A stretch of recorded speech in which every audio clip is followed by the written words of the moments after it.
कभी पार्टी के खिलाफ नहीं गया, ऑपरेशन सिंदूर वाले अपने रुख पर कायम, बोले शशि थरूर। शशि थरूर ने कांग्रेस पार्टी के साथ चल रहे मतभेदों की खबरों पर अपना स्टैंड क्लियर किया है। उन्होंने बताया कि संसद में कभी भी उन्होंने पार्टी की तय लाइन से अलग रुख नहीं अपनाया। उन्होंने साफ किया कि ऑपरेशन सिंदूर बस एक मुद्दा था जिस पर सैद्धांतिक तौर पर असहमति जताई थी, कभी पार्टी के खिलाफ नहीं गया।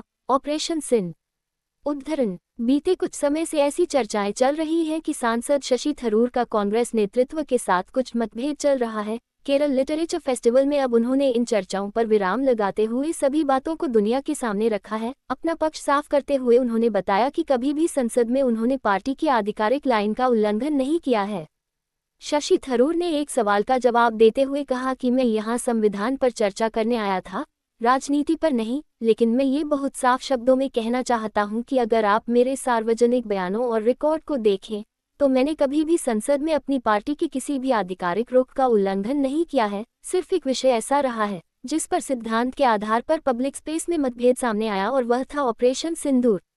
इस पर मेरा जो स्टैंड था वो बेहद साफ था। मैं सभी को बता देना, मुख्य लेख रुख का उल्लंघन नहीं किया है। सिर्फ एक विषय ऐसा रहा है जिस पर सिद्धांत के आधार पर पब्लिक स्पेस में मतभेद सामने आया और वह था ऑपरेशन सिंदूर। इस पर मेरा जो स्टैंड था वह बेहद साफ था। मैं सभी को बता देना चाहता हूं कि मैं बिना किसी खेद के आज भी अपने बयान पर कायम हूं।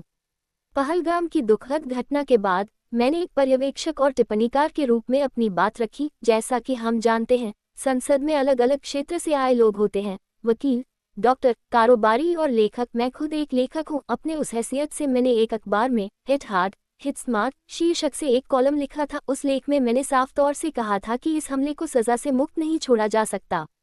इसका जवाब जरूरी और निर्णायक होना चाहिए, यानी प्रत्यक्ष कार्रवाई। हमें स्पष्ट रूप से आतंकवादियों पर जवाबी कार्रवाई करनी होगी। हालांकि मैंने ये भी कहा कि भारत विकास की राह पर अग्रसर है और हम पाकिस्तान के साथ किसी लंबी लड़ाई में उलझना नहीं चाहते। भारत की अर्थव्यवस्था निवेश पर निर्भर है और युद्धग्रस्त क्षेत्रों में निवेशक नहीं आते, इसलिए हमें ऐसा कदम उठाना चाहिए जिससे भारत को युद्ध क्षेत्र न बनना पड़े।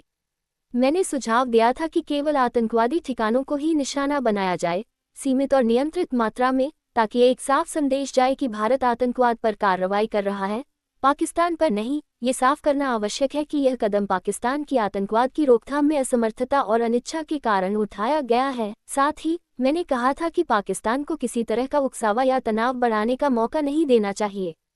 कभी पार्टी के खिलाफ नहीं गया। ऑपरेशन सिंदूर।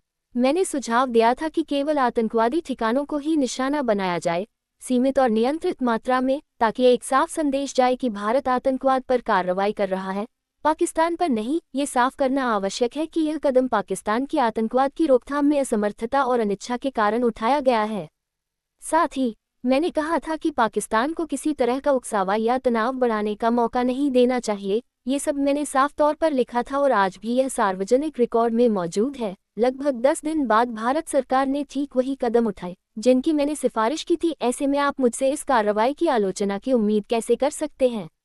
मैंने ऑपरेशन सिंदूर का न केवल समर्थन किया बल्कि विदेशी यात्रा के दौरान भी सरकार के इस फैसले के पीछे खड़ा रहा। आखिर में मैं दोहराना चाहता हूं कि जब भारत के राष्ट्रीय हित दांव पर हों तो राजनीतिक मतभेदों से ऊपर उठकर हमारा फोकस केवल देश पर होना चाहिए। जैसा जवाहरलाल नेहरू ने पूछा था, अगर भारत मरता है तो कौन जिएगा? यही मेरा संदेश है।